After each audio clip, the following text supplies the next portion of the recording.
Un hombre que lo tenía todo: fortuna, poder y respeto.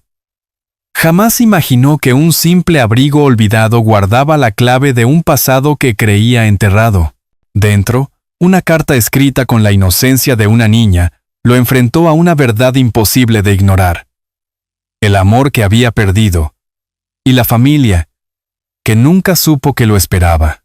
Y cuando los ojos de esa pequeña se alzaron hacia él con una sola pregunta: ¿eres mi papá?, su mundo entero se derrumbó para volver a empezar. Y antes de seguir, permíteme desearte salud y paz. Dime, ¿desde qué país y a qué hora estás viendo esta historia? En la avenida Colón, la tarde caía sobre Valencia con una luz dorada que hacía brillar los cristales de los edificios. Ernesto Valverde, impecable en su traje gris y su corbata azul, caminaba con paso decidido hacia el aparcamiento. El sonido de sus zapatos resonaba en el mármol del vestíbulo, acompañado del murmullo lejano de las conversaciones de oficina. Había terminado otro día idéntico a los anteriores. Reuniones, correos, contratos, todo ordenado, perfecto, vacío. Al llegar a su coche, notó algo extraño en el asiento trasero. Un abrigo viejo, de lana desgastada, que no le pertenecía. Frunció el ceño. Su asistente debía haberlo dejado por error después de recoger algunos documentos del archivo. Lo tomó con una mano, dispuesto a tirarlo en el contenedor de ropa usada, pero el tacto áspero de la tela lo detuvo. En un bolsillo interior había una hoja doblada con cuidado. Dudó un instante y la desplegó. Las letras, escritas con una caligrafía sencilla, decían: «Papá, hoy lavé los abrigos de gente que nunca sabrá que rezo para que tengan calor. Si algún día lees esto, sabrás que sigo esperando». Ernesto sintió un nudo en la garganta. Aquella nota no era para él. Pero algo en esas líneas, una mezcla de ternura y resignación, le golpeó con fuerza. Cerró los ojos un momento. La voz de su difunto amigo Javier, que solía repetirle: «No todo se compra, Ernesto», le cruzó la mente. Sacudió la cabeza para alejar aquel pensamiento y dejó el abrigo en el asiento. No quería involucrarse en nada que interrumpiera su rutina. Esa noche, cenó solo, como siempre. La televisión hablaba de las próximas fallas, de las luces y los preparativos en las calles. Ernesto apagó el sonido y se sirvió una copa de vino. En la mesa del comedor, el abrigo seguía allí, como si lo observara. Intentó ignorarlo, pero el pensamiento de aquella carta regresaba una y otra vez. ¿Quién la habría escrito? ¿Una hija a su padre?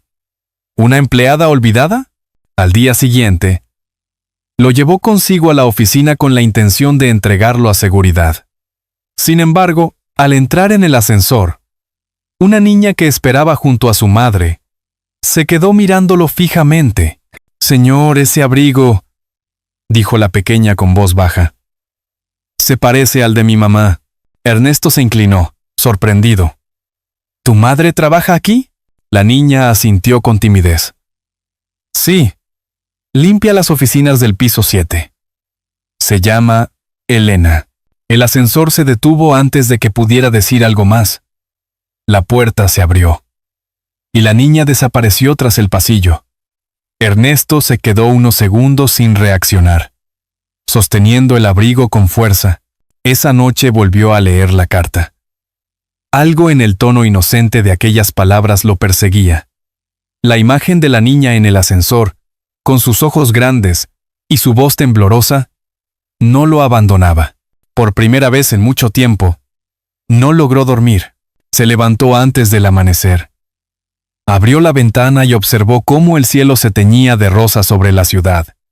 El abrigo seguía colgado en la silla. Y la carta, doblada en el bolsillo interior, parecía esperarlo. Sin saber por qué, Ernesto sintió que debía hacer algo más que devolverlo. Quizá aquella nota no había llegado a sus manos por casualidad. Quizá, pensó, alguien, en algún lugar, estaba esperando una respuesta que nunca llegó. El teléfono de la oficina sonó al mediodía. La recepcionista le informó que una empleada buscaba un abrigo perdido. Su nombre era Elena Ramírez. Ernesto permaneció en silencio, mirando el abrigo sobre el respaldo de su silla. Después de una pausa, dijo: «Dígale que suba, por favor». Y mientras el ascensor subía lentamente, Ernesto no podía imaginar que aquella visita cambiaría su vida para siempre. Elena entró con pasos inseguros en la oficina de Ernesto, secándose las manos con un pañuelo. Vestía un uniforme sencillo y el cansancio se adivinaba en sus ojos, aunque mantenía una dignidad serena. Cuando vio el abrigo sobre la silla, sonrió con alivio. «Gracias, señor Valverde. No sabe cuánto significa esto para mí», dijo, acercándose con cuidado. Ernesto la observó sin responder de inmediato. Había algo en su voz que lo desarmaba, una mezcla de agradecimiento y tristeza. Le entregó el abrigo, pero antes de soltarlo, preguntó con suavidad: «¿Puedo preguntarle algo, señora Ramírez? Encontré una carta dentro. Parecía escrita por una niña». Elena se detuvo. Sus dedos temblaron un instante sobre la tela.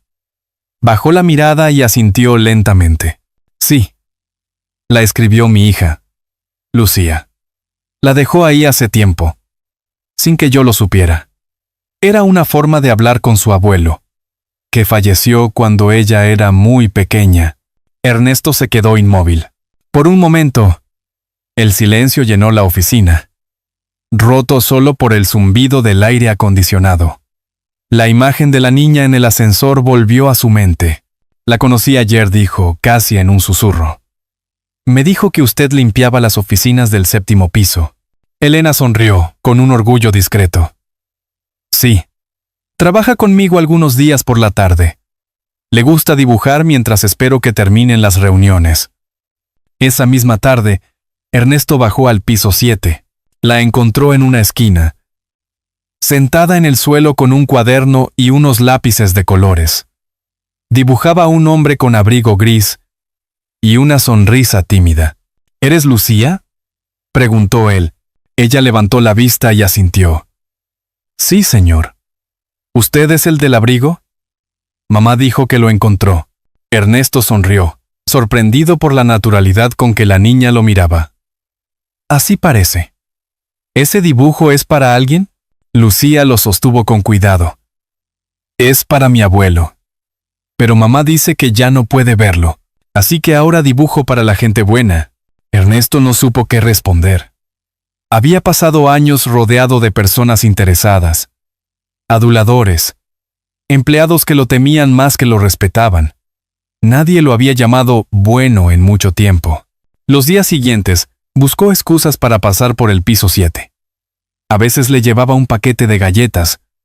Otras, solo observaba cómo Lucía pintaba en silencio. En una de esas tardes, mientras ella coloreaba un atardecer con tonos anaranjados, le preguntó: «¿Por qué elige siempre esos colores?». Lucía respondió sin dudar: «Porque mamá dice que el sol nunca se va del todo, aunque no lo veamos». Aquella frase quedó grabada en su mente. Esa noche, de regreso a casa, Ernesto volvió a mirar la carta guardada en su escritorio. No era solo la historia de una niña y su abuelo. Era una súplica por esperanza, escrita con tinta inocente. Poco a poco, algo en él empezó a cambiar. Ya no llegaba al trabajo con el mismo gesto severo. Los empleados notaron su mirada más humana, sus silencios menos fríos. Sin embargo, cuando una lluvia repentina sorprendió a todos una tarde de viernes, vio a Elena y a su hija refugiándose bajo el techo del edificio, empapadas y riendo, y sintió una punzada extraña en el pecho. Al día siguiente, Elena no fue a trabajar. Ni Lucía apareció en el pasillo del piso 7. Ernesto esperó. Revisó los registros. Preguntó en recepción. Nadie sabía nada. Solo quedaba su dibujo del hombre con abrigo gris, olvidado sobre una mesa. Tomó el papel con cuidado. El color naranja se había corrido un poco por la humedad, como si el sol también hubiera llorado. y por primera vez en muchos años, Ernesto sintió miedo de perder algo que ni siquiera sabía que había empezado a amar. El silencio dominó la oficina de Ernesto durante todo el fin de semana. Había intentado concentrarse en informes, contratos y correos, pero su mente siempre regresaba al mismo punto.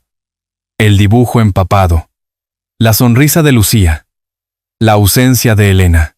El lunes por la mañana, la recepcionista le informó que la mujer había solicitado unos días sin sueldo. Asuntos personales, decía la nota. Ernesto la guardó en su bolsillo, inquieto, sin entender por qué le afectaba tanto. Esa tarde, impulsado por una mezcla de preocupación y curiosidad, decidió visitar el barrio donde creía que vivían. El taxi lo dejó frente a un edificio antiguo, con la pintura desconchada y balcones cubiertos de plantas secas. Subió las escaleras estrechas hasta el tercer piso y llamó a una puerta marcada con el número 12. Tardaron en abrir. Finalmente, apareció Elena, pálida, sorprendida de verlo allí. «Señor Valverde, ¿qué hace aquí?», preguntó, incómoda. «Vine a devolverle algo más», respondió, mostrando el dibujo. Lucía lo olvidó. La mujer tomó el papel con delicadeza, y una lágrima cayó sobre la esquina del sol anaranjado. Detrás de ella, la niña descansaba en un sofá, envuelta en una manta. Tosía suavemente. Ernesto entró sin pedir permiso, preocupado. «¿Está enferma?», Elena asintió. «Una gripe. No parece grave, pero el médico dice que necesita reposo. No he podido trabajar», y cayó de golpe, avergonzada. Ernesto miró alrededor. El apartamento era modesto, ordenado con esfuerzo, pero se notaba el desgaste. Sobre una repisa había una foto vieja. Un hombre joven abrazando a Elena, con el mar al fondo. Ernesto se acercó. Curioso. «¿Su marido?», preguntó. Elena bajó la mirada. «Sí. Bueno, lo fue. Se llamaba Javier. Murió hace casi 10 años. En un accidente de coche. El nombre lo golpeó como un rayo. Javier, su amigo de juventud, aquel con quien había compartido los primeros años de carrera, quien le enseñó que la lealtad valía más que cualquier contrato. Recordó la última vez que se vieron.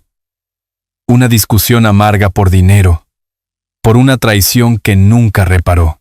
«Javier Valverde», susurró Elena, sorprendida al unir los apellidos. «¿Usted lo conocía?». Ernesto asintió lentamente, con la voz quebrada. «Sí, fuimos como hermanos, pero me alejé cuando más me necesitaba». El silencio cayó sobre la habitación.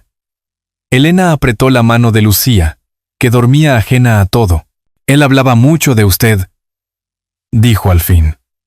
«Decía que tenía un corazón bueno, solo escondido bajo demasiado orgullo». Ernesto cerró los ojos. Las palabras lo atravesaron como una confesión tardía.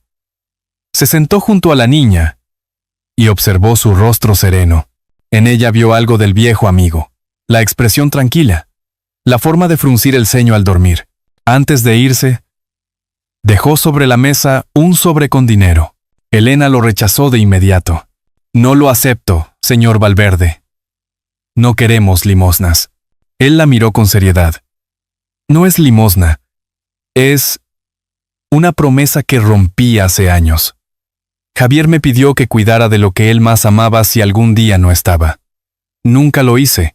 Elena no respondió. Se limitó a cerrar la puerta con suavidad cuando él se marchó. Esa noche, Ernesto condujo sin rumbo por la ciudad, bajo un cielo cubierto. La lluvia comenzaba a caer. Fina, constante. Recordó el accidente, el día del funeral al que no tuvo valor de asistir. Recordó la carta en el abrigo, las palabras de Lucía, el sol que no se apaga. Aparcó frente a la playa vacía. El sonido del mar se mezclaba con la lluvia. Se quitó la chaqueta y se sentó sobre el capó del coche. dejando que el agua empapara su rostro. Murmuró en voz baja: «Te fallé, Javier. Pero esta vez no me esconderé».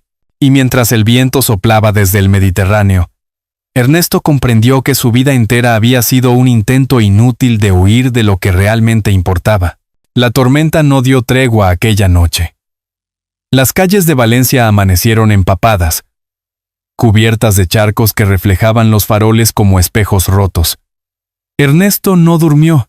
Llegó a la oficina temprano, con el rostro cansado y el abrigo aún húmedo por la lluvia. En su escritorio, la carta seguía ahí, doblada, con la tinta ya un poco corrida.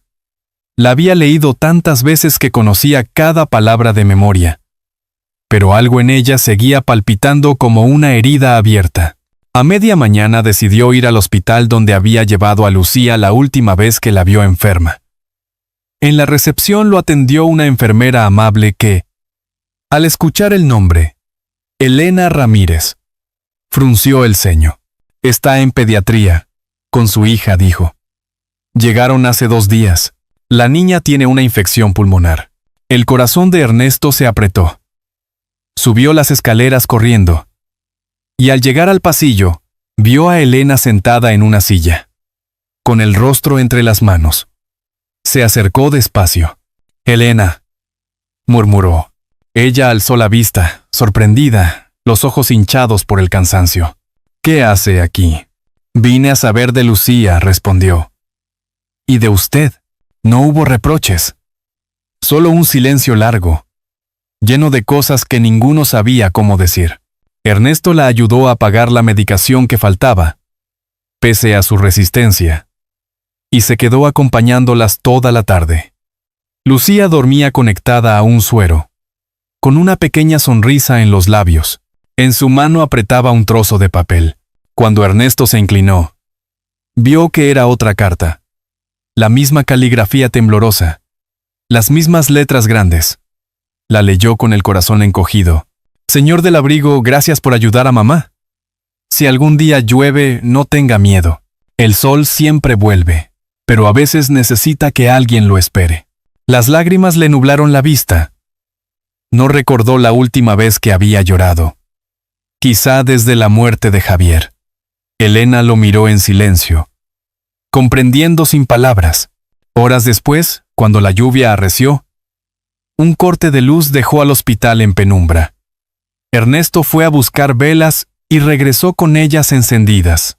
Al colocarlas junto a la cama, una ráfaga de viento abrió la ventana, y una de las hojas de la carta voló hasta el suelo mojado. Él la recogió, pero la tinta se disolvía ante sus ojos. Parecía que las palabras se escapaban, pero no su sentido. De pronto Lucía abrió los ojos y murmuró, casi dormida: «Papá, Javier te quería mucho. Dijo que un día volverías a casa». Ernesto se quedó paralizado. Elena, con lágrimas contenidas, le tomó la mano. «A veces dice cosas que no sé de dónde las saca», susurró. Él miró a la niña y sintió una mezcla de culpa y ternura. La voz de Javier resonó en su mente, como si la lluvia la trajera desde el pasado. «Cuida de ellas, Ernesto. No te olvides de lo que importa.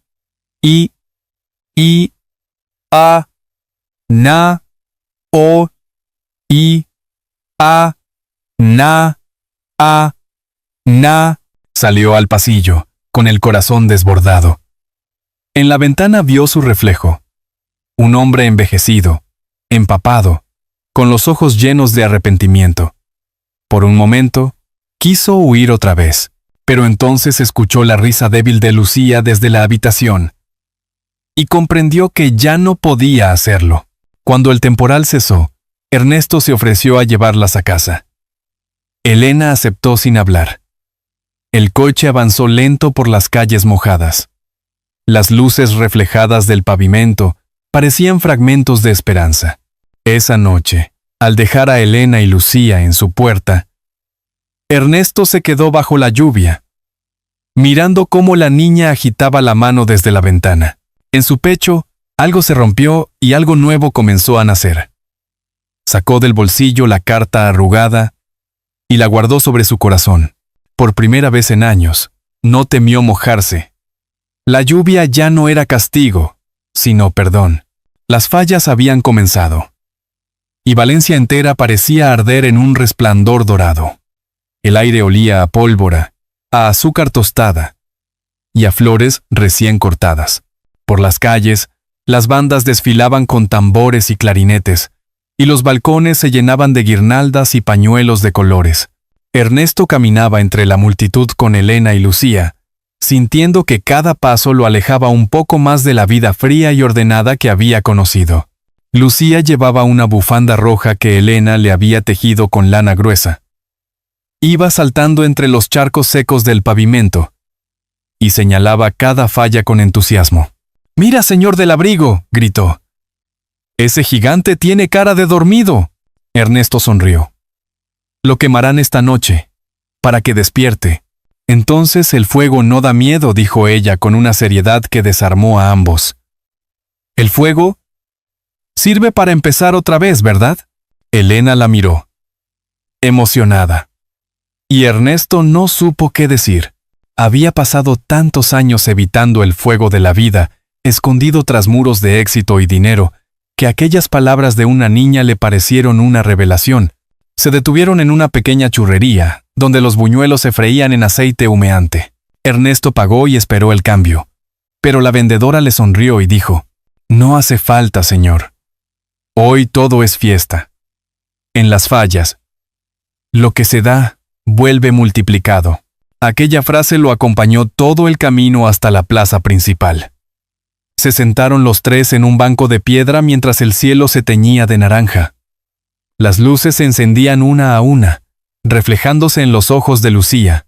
La niña mordía su buñuelo y se reía cuando el azúcar se le pegaba en la nariz. Elena lo observó en silencio un momento. «A veces pienso que esto es demasiado bueno para ser cierto», confesó. «He aprendido a no esperar milagros». Ernesto desvió la mirada hacia la multitud y respondió con voz baja: «Los milagros no siempre aparecen. A veces se construyen, ladrillo a ladrillo, con la gente que decide quedarse cuando todo arde». Un silencio suave los envolvió. En el fondo sonaban las mascletas, truenos de fuego que hacían temblar el suelo. Lucía aplaudía con cada estallido.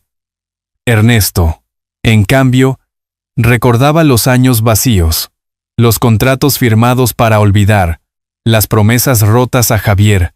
Sintió que el ruido exterior despertaba también su propio corazón dormido. Cuando cayó la noche, la gran falla de la plaza comenzó a arder. Las llamas se alzaron, altas y rojas, iluminando los rostros de miles de personas. Lucía alzó los brazos, maravillada. «Mira, mamá. El sol vuelve aunque sea de noche». El fuego se reflejaba en sus ojos como si el mismo cielo la abrazara. Ernesto la miró, y sin pensarlo, tomó la mano de Elena. Ella se sobresaltó, pero no la apartó. «Gracias», susurró ella. «No solo por ayudarnos, sino por quedarte». Ernesto asintió, incapaz de hablar. El calor del fuego lo envolvía, pero no era sofocante. Era purificador. Pensó en Javier, en la última conversación que no tuvo, en el perdón que nunca pidió. «Si estuvieras aquí, amigo», murmuró para sí, «te diría que tu hija y su madre están bien, y que por fin entiendo lo que me intentabas enseñar». Cuando la última chispa se extinguió, las calles quedaron cubiertas de cenizas. Los vecinos se abrazaban, riendo entre lágrimas. Lucía se acurrucó contra él, somnolienta, y dijo medio dormida: «Cuando crezca, quiero hacer un fuego para la gente triste. Así todos podrán empezar de nuevo». Ernesto acarició su cabello con ternura. «Entonces yo te ayudaré a encenderlo, pequeña». Más tarde, ya en el coche, el silencio era cálido. Elena miraba por la ventana, con el rostro iluminado por las farolas que pasaban. «Javier siempre quiso construir un refugio», dijo. «Lo llamaba Casa de Esperanza. Decía que nadie debería dormir sin sentirse amado. Ernesto apretó el volante y sonrió con decisión. Entonces lo haremos. Por él. Por ti. Por Lucía. Elena lo miró sorprendida, buscando en su rostro alguna duda. Pero no la encontró. En los ojos de Ernesto solo había fuego. El mismo fuego que acababan de ver arder en el cielo, transformado ahora en vida. Esa noche, mientras el eco lejano de las fallas seguía retumbando por la ciudad, Ernesto comprendió que el perdón no era olvidar. Era atreverse a construir algo nuevo sobre las ruinas del pasado. Y decidió que, al amanecer, comenzaría a hacerlo. El amanecer sobre el Mediterráneo tenía un brillo distinto aquel día. La brisa olía a sal y a pintura fresca. Frente al mar, en una colina baja donde antes solo había un terreno baldío, se levantaba una casa blanca con ventanas azules. En el cartel de madera, grabadas con letras sencillas, se leían las palabras: Casa de Esperanza. Ernesto observaba la fachada desde lejos, con las manos en los bolsillos del abrigo. Hacía meses que trabajaban en aquel lugar, y cada piedra parecía una parte de sí mismo que volvía a su sitio. No era un edificio grande ni lujoso, pero tenía algo que sus proyectos anteriores nunca tuvieron: alma. En el patio se oían risas de niños, y el olor a pan recién hecho salía de la cocina. Elena apareció en la puerta, con un delantal y el cabello recogido.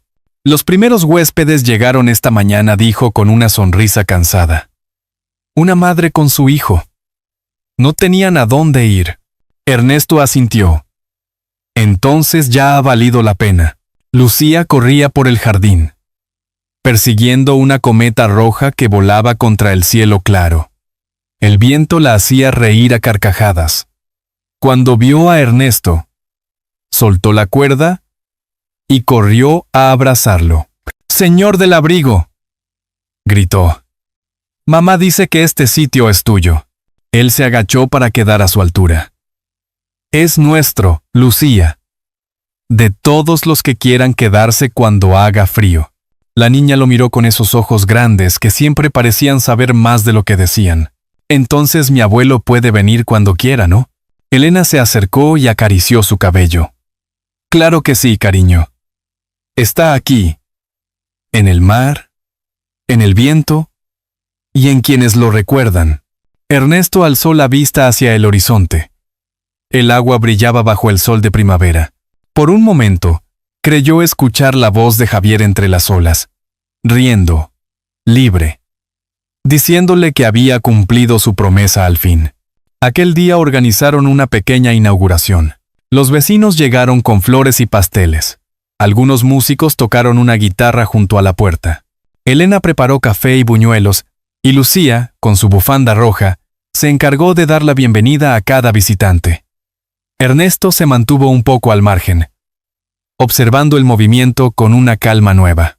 Ya no sentía la necesidad de controlar, de calcular, de preverlo todo. Por primera vez, simplemente estaba. Al caer la tarde, cuando el cielo empezó a dorarse, Elena se acercó con 2 tazas de café. Se sentaron frente al mar, sin hablar. El silencio entre ellos era cómodo, lleno de significados que ya no necesitaban palabras. «A veces pienso», dijo ella al fin, «que todo esto comenzó con un abrigo olvidado». Ernesto sonrió, mirando el horizonte. Los milagros suelen vestirse de cosas simples. Lucía los interrumpió corriendo con algo en las manos. Una hoja de papel doblada. «Miren. Escribí una carta». Elena sonrió. «¿Otra vez? ¿A quién va dirigida?» «A quien encuentre este lugar cuando yo sea mayor», respondió la niña. «Para que sepa que aquí siempre hay un sitio donde puede empezar de nuevo». Ernesto tomó la carta y la guardó en el bolsillo de su abrigo, junto a aquella primera que un día encontró por casualidad. O quizás, pensó, no fue casualidad en absoluto. Cuando el sol comenzó a ponerse, el mar se tiñó de naranja. Lucía se quedó dormida en el regazo de su madre. Ernesto se levantó, caminó unos metros hasta la orilla y dejó que el agua le mojara los zapatos. Miró el cielo y respiró hondo. Recordó las palabras que Lucía había dicho bajo la lluvia. El sol siempre vuelve, pero a veces necesita que alguien lo espere. Ahora entendía que él había sido ese alguien. Giró hacia la casa iluminada por la luz del atardecer, donde el humo de la chimenea subía lento hacia el cielo. Dentro sonaban risas, el tintineo de platos, la promesa de una vida nueva. Ernesto Valverde sonrió. Había tardado medio siglo en encontrar su hogar, pero lo había hecho. No entre contratos ni paredes de cristal, sino en el calor de una familia y en la certeza de que aún quedaban días por encender.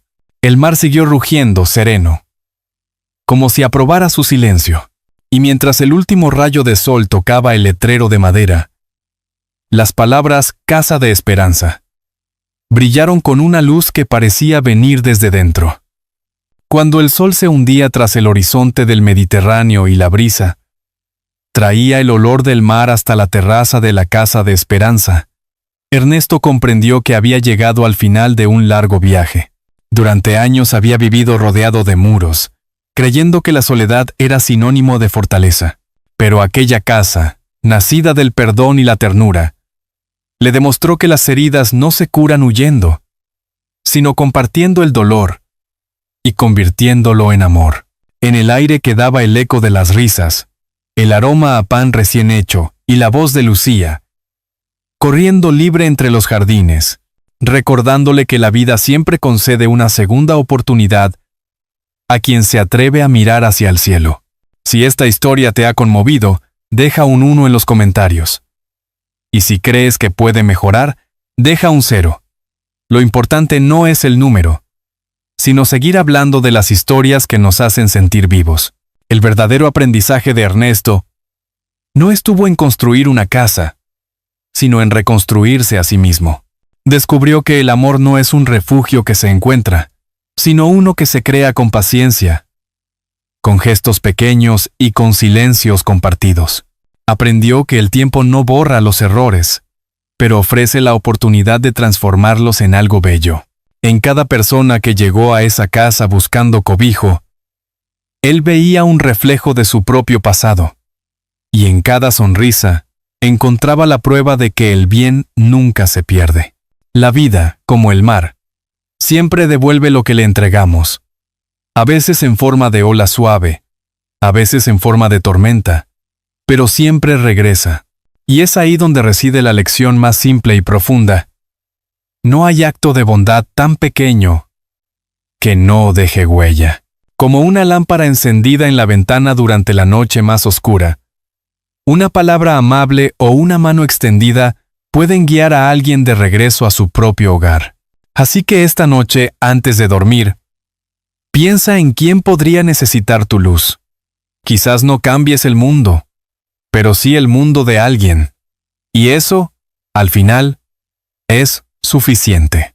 Si esta historia tocó tu corazón, compártela con quien amas. Porque el verdadero hogar no siempre es un lugar.